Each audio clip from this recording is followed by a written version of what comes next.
محبت کا سفر قسط نمبر 3 دل کا راز اور تقدیر کا فیصلہ۔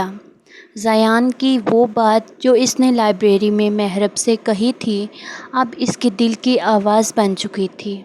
محرب خاموشی سے اس کی بات سنتی رہی جیسے اس کے دل کی دھڑکنوں میں کچھ بدلا ہو، مگر پھر اس نے نظریں نیچے جھکا لیں۔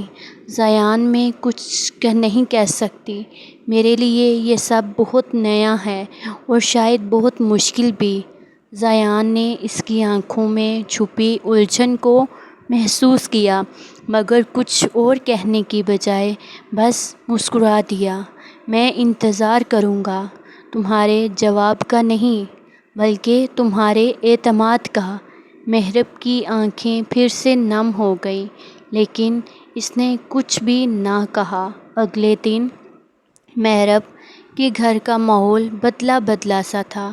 اس کی والدہ نے اسے قریب بلا کر کہا، محرب، ہمیں تمہارے لیے ایک اچھا رشتہ آیا ہے۔ لڑکا باہر سے پڑھا ہے، ماں باپ بہت شریف ہیں، اگلے ہفتے منگنی رکھنی ہے۔ یہ سنتے ہی محرب کا دل تو جیسے بند ہو گیا ہو۔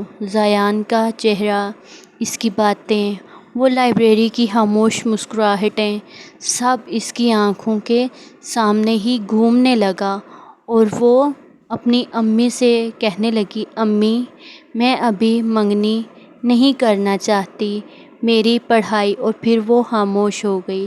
پڑھائی کے ساتھ سب کچھ ہو سکتا ہے لیکن اب تم چھوٹی نہیں ہو، امی نے یہ فوراً سے اسے کہا۔ محرب کا دل چاہا کہ سب کچھ کہہ دے کہ وہ کس کو پسند کرنے لگی ہے، کہ اس کی زندگی میں زیان آ چکا ہے۔ وہ سب کچھ اپنی امی کو کہنا چاہتی تھی مگر وہ خاموش رہی۔ اس خاموشی نے اس کی زندگی کا رخ بدل دیا۔ جب وہ کچھ کہہ نہ پائی تو اس کی زندگی مکمل طور پر تبدیل ہو گئی۔ دوسری طرف زیان بھی بے چین تھا لیکن اسے ایک ہفتہ گزر گیا۔ محرب لائبریری نہیں آئی، نہ کوئی پیغام، نہ کوئی خبر۔ زیان اور زیادہ پریشان ہو گیا۔ زیان نے کئی بار کالج میں اس کا پتہ کرنے کی کوشش کی مگر محرب جیسے غائب ہو چکی تھی۔ کیا وہ مجھ سے دور جانا چاہتی ہے؟ کیا میں نے کچھ غلط کر دیا ہے؟ یہ سارے خیالات زیان کے ذہن میں آ رہے تھے۔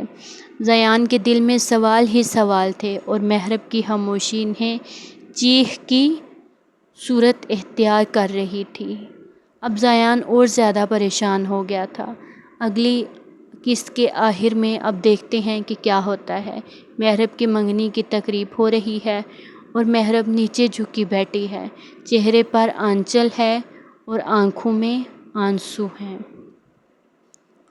اچانک ایک آواز دروازے پر سنائی دیتی ہے۔